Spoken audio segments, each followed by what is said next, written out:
Good morning everyone, this is Kosala, also known as Marventus, and welcome back to MarvTV. Yes indeed, it is Starcraft weekend, Easter weekend, and while we're eating eggs, we're also gonna be watching some epic games, or at very least one epic game.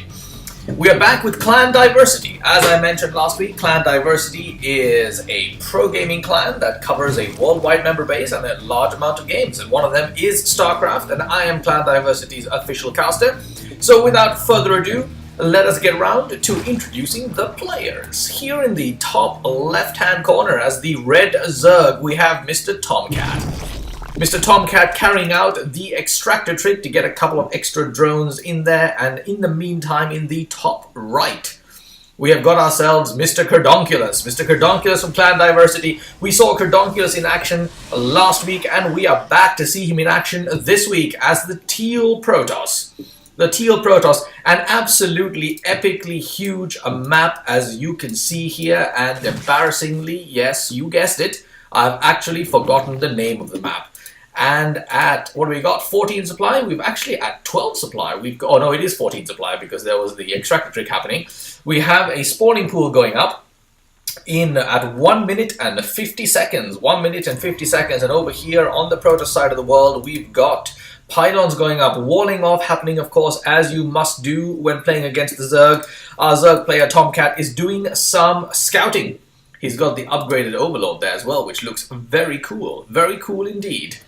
So a scout heading downwards to the bottom left, where he's hoping to find Kerdonkulus, but he will not. And we've got ourselves a meeting happening here in the middle. We've got ourselves a probe coming up against the drone. A probe against the drone. They did not see each other. They went right by each other. And here we go, we've got the drone coming down to the Zelnaga tower. And he's moving right past it. So scouting going on both ends. Kerdonkulus is going to find his enemy first. Kerdonkulus guesses right, top left he is, and there he spies the Zerg player. Now let's see if his probe is going to get out of there. Immediately being attacked by the drone, but only one of them. No problems there for Kerdonkulus to get out of there. In the meantime, whoa, he's doubling back. He's taking a little run through past the behind the mineral line, and this little swirly thing you see at the bottom of the probe there, that is completely new, as far as I can tell, for Heart of the Swarm. A swirly yellow thing. The green one is the one that we're used to seeing. Anyway, back we go. Right, we've got ourselves the Zerg player is still not able to find Kerdonkulus, but now he has scouted out the bottom left and the bottom right hand spawning positions. He will know perfectly well that he will find Kerdonkulus in the top right. In the meantime, an expansion has gone down. An expansion going down here at the 4-minute mark, actually before the 4-minute mark there, for our Zerg player. So he's expanding furiously. He knows exactly where his opponent is, and he is in no particular hurry. And let's see what Kerdonkulus is up to. We've got ourselves a cybernetics core out. We've got ourselves 2 gateways. No, 1 gateway and 1 forge. A second gateway is already over here, or rather the first one. And that drone does not look like it's going to make it, although it might. Tomcat making a run for it. You know what I've noticed with players? In that situation where the drone was running through, I would have immediately selected those probes and attacked the ground. And I tend to find that players don't do that a lot. But in this particular case, Tomcat got nuked anyway. Kerdonkulus saw him at last and took out the probe, who was just hanging out there behind his mineral line for no particular reason. Not sure what Tomcat had in mind there. He had plenty of time to get out, but he didn't. So we've got a couple more pylons. No, pylon and a photon cannon coming out there, and we've got the wall off now complete with a couple of units standing in that empty space, as Protoss players always do.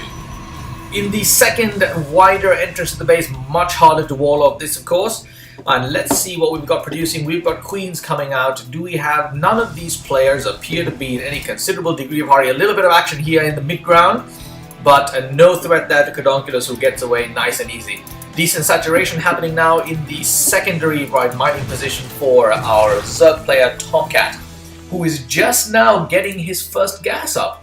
Very late gas, a 6-minute mark gas for Tomcat. Let's see what he's intending to do there. Perhaps he's intending to start out with just ground units that are gas light, or he may simply not be bothered since he's not planning on doing any attacking at all. Tomcat not doing a grand job with his creep. You do need to focus on that creep. I tend to be pretty bad at this myself. Keep forgetting to get that creep spread going, and you really need to do that early and well. But I'm sure we'll get around to it eventually. We've got gases going up now everywhere. And it looks like he was simply not in any kind of hurry. There was no early game attacks from either side. Looks like they're both hunkering down for the mid to late game. Now, do we see a second expansion going up for Kerdonkulus? Yes, we do. We've got the expansion coming up there for Kerdonkulus, which means that our Zerg player is going to need to expand into a third base as soon as possible. But as all you SC2 players who've been around a while will know, we Zerg players have got to be a step ahead of the enemy, because otherwise we will not be able to produce units fast enough. And there it is, expansion number 2, base number 3, going up for Mr. Tomcat, researching metabolic boost as well. So the first few lings should be out soon, and the roach war are just about to get done. Now the question is, are we going to see some early attacks? We've got some lings running down, but I imagine they're just going to go for that one Zelnaga tower on this map. One Zelnaga tower, not really particularly useful. You are going to need to position some overlords here and there, but Tomcat appears to be in no hurry to do that. And Kerdonkulus is busily hunkering down and building himself an army, which is a dangerous thing for Tomcat to allow Kerdonkulus to do. Because at the end of the day, at maxed out levels, a maxed out Protoss army played well will outplay a maxed out Zerg army. Which means that at some point, Tomcat is going to need to do something. The first few roaches are coming out, the first upgrades are coming out as well, that link, the second link down as well. Didn't manage to get much done there. Those lings appear to be completely toast. Yes, indeed, there are 4 lings wasted there for Mr. Tomcat, who did not manage to achieve a whole lot of anything with that. We have a lair in the building there, and the third base is now done. So let's see what Tomcat approaches this situation with. Upgrades going up for both team members, and we've got a ground weapons level 1 upgrade coming from Kerdonkulus. So I imagine we'll be seeing the Stalker and the Zealot combo, at least in the early stages. Now we are at the 10-minute mark, and neither player in any particular hurry to harass the other player. So let's see what we can do. We've got our first serious probing coming in from Kerdonkulus, sending in an observer. Now, is there any stealth detect? There is no stealth detecting at all from the side of Tomcat. So let's see if he's going to wind up catching this observer at any point, or if he's going to be given free sailing. It appears to be free sailing it is. We've got no stealth detection at the main base either. Kerdonkulus now able to see everything going on the side of Tomcat. We have a pylon coming down at the front, an army starting to build, predominantly ground army, which of course matches the upgrades that Kerdonkulus has been getting. We've got a couple of lings doing a run-by to see if there's a third base up, notices that there isn't, and therefore I think Tomcat will be in no hurry to expand at this time. Neither player doing a particularly good job of scouting the map right now. They're just doing a decent job of scouting each other. We've got upgrades happening in the evolution. Oh, we've got Borrow coming up as well for the Zerg player, along with Grooved Spines. A few Hydralisks making a show. No serious army building going on from either side. We've got a few roaches manning the front. But over here, Kerdonkulus appears to be amassing a slightly larger army. We've got upgrades coming for the Zealots now as well, and an Immortal or 2 coming out as well. Very nice. We've got a Robotics Bay about to finish, so more upgrades due out there. And a Ground Armor level 1 just gotten started as well. Extended Thermal Lance, so we're going to see some Colossi joining the team of Kerdonkulus' army. And in the meantime, Tomcat, doing what a good Zerg should do when left alone, is expanding into base number 4. Base number 4. So, Kerdonkulus is hanging out here in the front. Does not appear to be in any kind of hurry. While we are now hitting the 13-minute mark, and not a single player has so far harassed the other player. Aha! We've got an Overseer Cocoon morphing finally, some stealth detection showing up. We have that oh yes, an observer has been pipped down. The stealth detection is indeed up and running. There's the observer there. So now Kerdonkulus is gonna have to make his way out. That observer has been spied as well. Is anything threatening him? No, it is not. We have a few Hydralisks running after him, but in general that observer should be able to get away, and indeed he does. So we've got some. What do we have coming up now?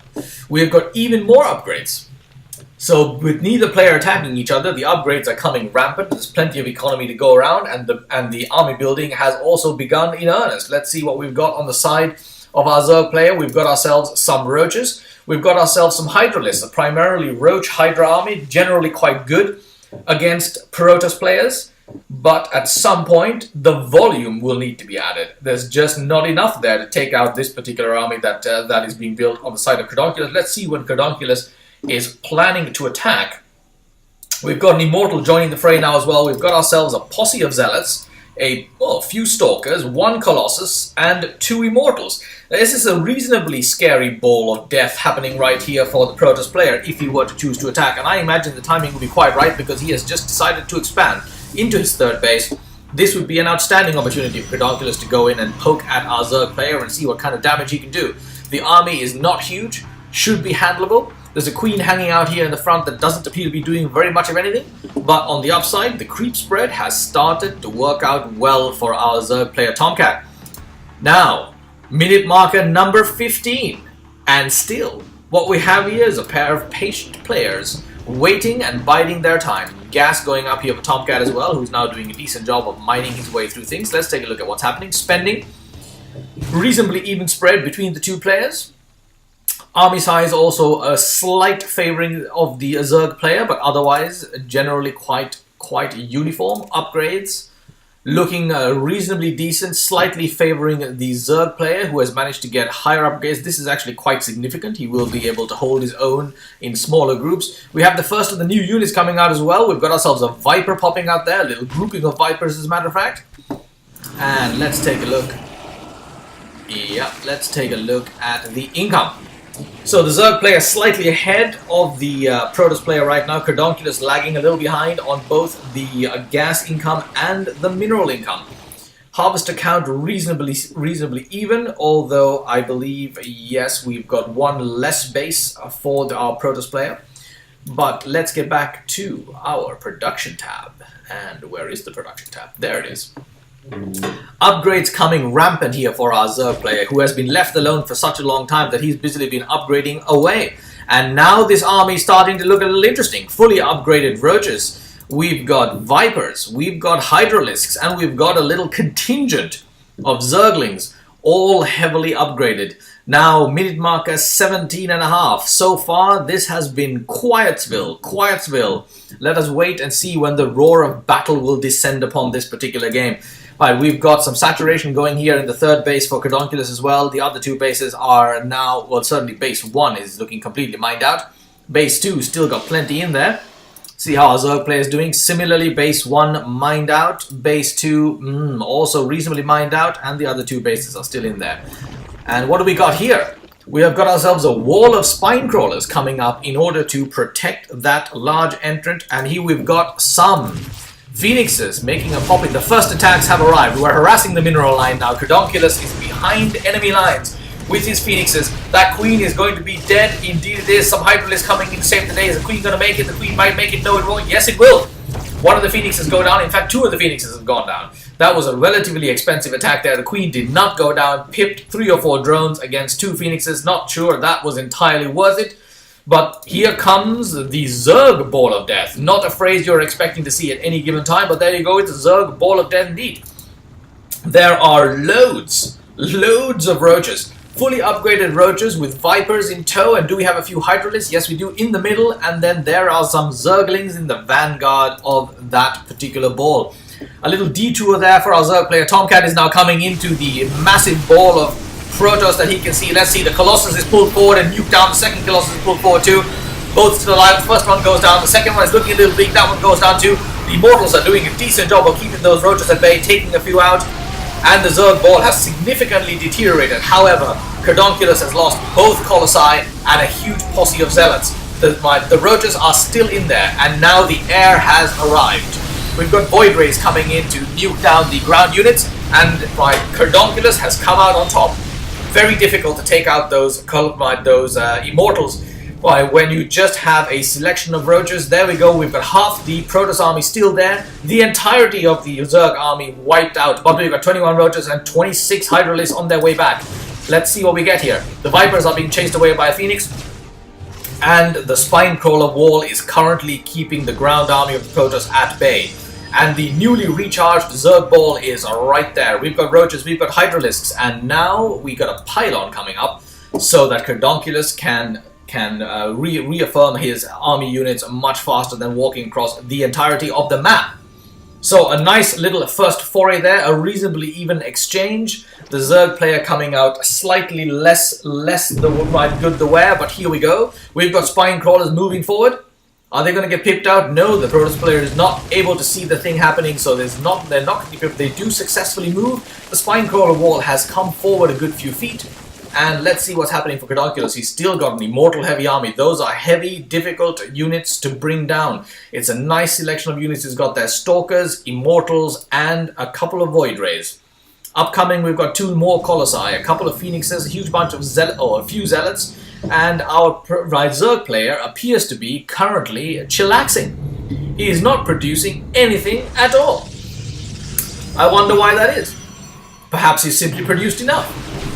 But there is no production whatsoever happening on the side of Tomcat. I don't know what's going on there. He may simply have snoozed for a bit or maybe concentrating on something else. We have got a ball of Zerg coming forward. A ball of Zerg. Hydralisks at the forefront, never a good idea. A couple of them being picked out quickly by Zealots. And now the battle continues again. We've got a huge amount of Hydralisks and Roaches up against the upgraded army of fewer Protoss units. A couple of Void Rays still holding their own. Now an Immortal left, everything else is down. The last Immortal is about to get knocked down. The Void Rays go down, the Stalkers down, and that is the end of Kerdonkulus' army. We now have half the Zerg army still remaining, but over here at the secondary reinforcement point, we have a couple of Colossi and a bunch of Stalkers in play. But the remainder of the Tomcat's army is coming into the fray, but those Colossi are fully upgraded now as well, and doing a huge amount of damage to the Zerg line. The Hydralisks are going down like melted butter. And that is the end of the Zerg attack. One of the Colossi do go down, but we have reinforcements from 2 additional ones, keeping things at bay. Nice micro there from the side of Kerdonkulus, who moves away the damaged Colossi just in time. Right, and we've got a Phoenix coming in and a few Zealots left as well. That is the end of the second Zerg army, and they're currently being reinforced by 33 more additional 2 Vipers in play as well. Wonderful when you're a Zerg player who's kept up with his incubations that you can very, very quickly reinforce. In the meantime, Kerdonkulus is there with a very small army. Now the question is, why is Tomcat not attacking with his reinforced army? We have now got an even count of bases. Kerdonkulus has been doing an outstanding job of managing his macro, whereas Tomcat has wound up stopping dead. 24 Hydralisks coming out.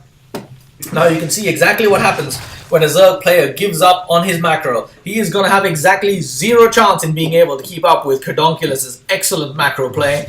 There simply won't be enough units to counter the incoming waves of Protoss that are going to be headed this way. Look at how much damage those Colossi are doing. Fully upgraded Colossi doing a ridiculous amount of damage. A Viper pulling in those Colossi into the mix and trying to be nuked down. And they are succeeding well. 2 of the Colossi make it out.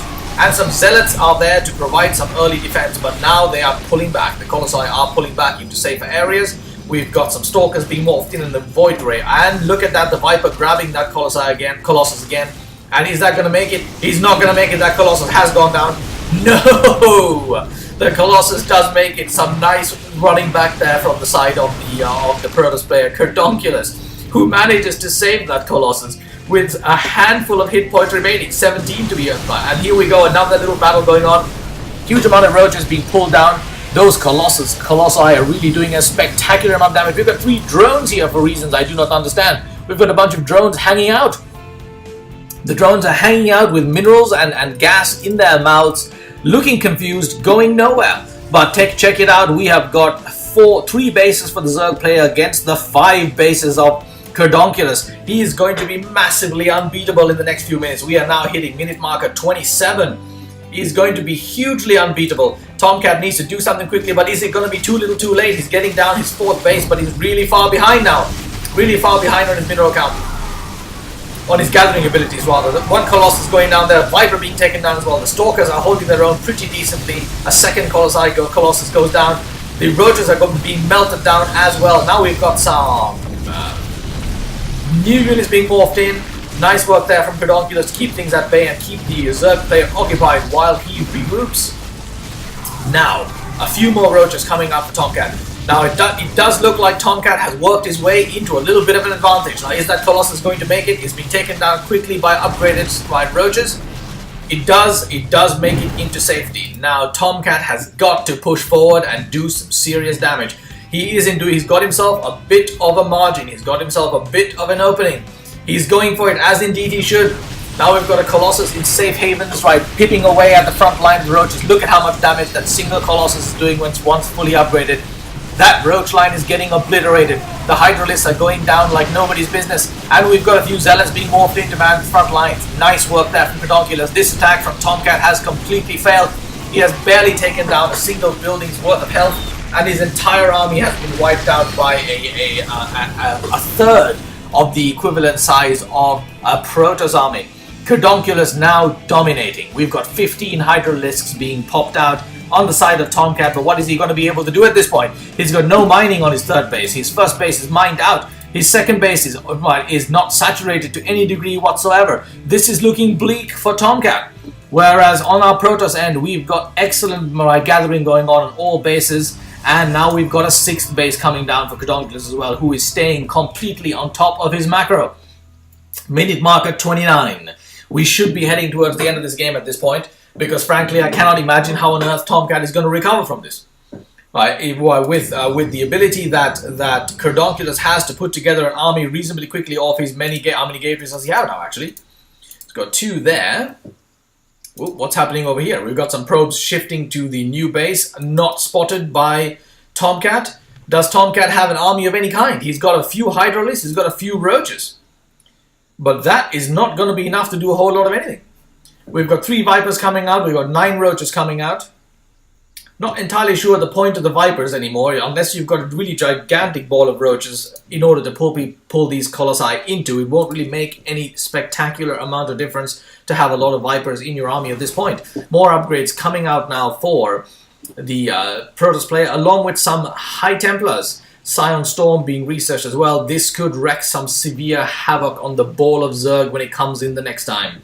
Now what do we have here? We've got ourselves Kerdonkulus playing extremely well, never putting together more armies than he really needs, and always morphing in the right combination of units to combat at any given point. Doing an excellent job of keeping the Zerg from having entered his base, which actually I think has never happened. I don't know exactly why our Zerg player Tomcat is not going down the Mutalisk route, where he could have done some serious damage in these back lines, but he has chosen not to go down the air route and is sticking to a ground army.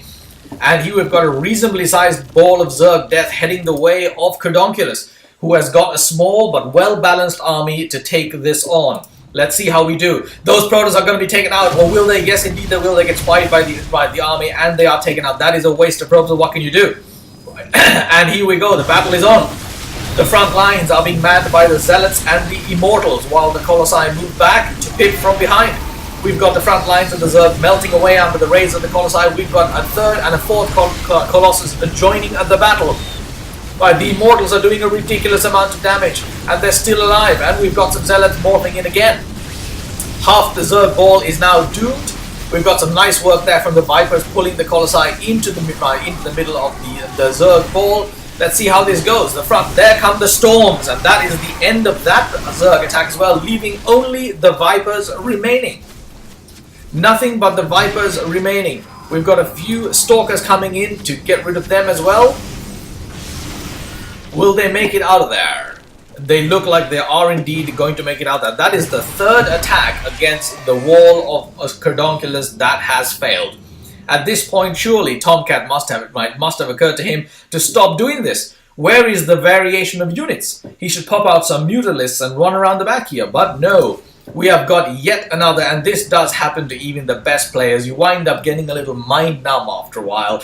But the third attack that failed in the same combination should really get this player into thinking mode and realizing that there is no earthly point in trying to build another. We've got an entire ball of Zerg coming in to take out 4 probes, but of course the spine crawler wall is aplenty. Probe sacrifice going on there from the side of Kerdonkulus in order to free up some army size.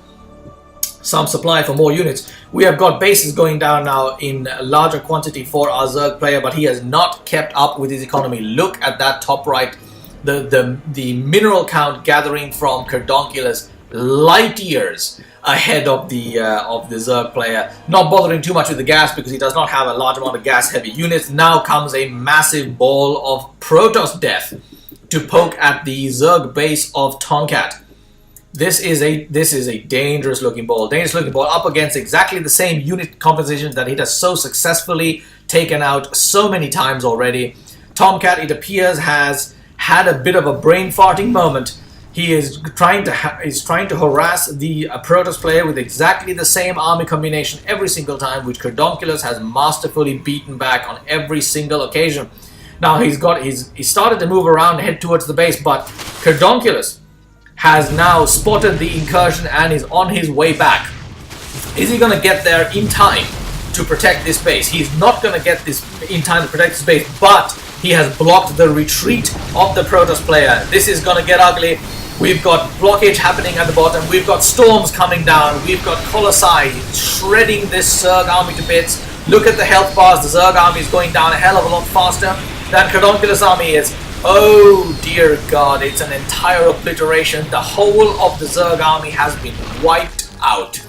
The mineral gathering count twice on the side of Kerdonkulus, twice the size of Tomcat. Actually now 5 times the size of Tomcat. This is just going to be a horrendous disaster for Tomcat in the end game. We're at the 36-minute marker. We have got the heavy-duty Protoss units in the form of the Archons out in play to tank the damage, and we've got a carrier coming in as well, just for the hell of it. This looks like the last foray here for Tomcat. He does not have anything to stop this from eating away at him. Those spine crawlers have absolutely no chance whatsoever. And this is going to get ugly. 13 roaches coming in. We've got some Hydralisks in the front, but they're going to get melted down by those Colossi rays. And indeed, no chance whatsoever. This looks like it might well be over. There it is. Tomcat is giving up with I'm not sure that wasn't even a good game. That was just a god. Yes, Mr. Tomcat completely confused how he could have maxed 5 times and lost. But the reason that he lost was that he kept tossing out the same failed army composition at Kerdonkulus every single time, and that is obviously not the way to go. Thank you again to Clan Diversity for sending us this entertaining long replay, and thanks for watching everyone. Until next time, toodles.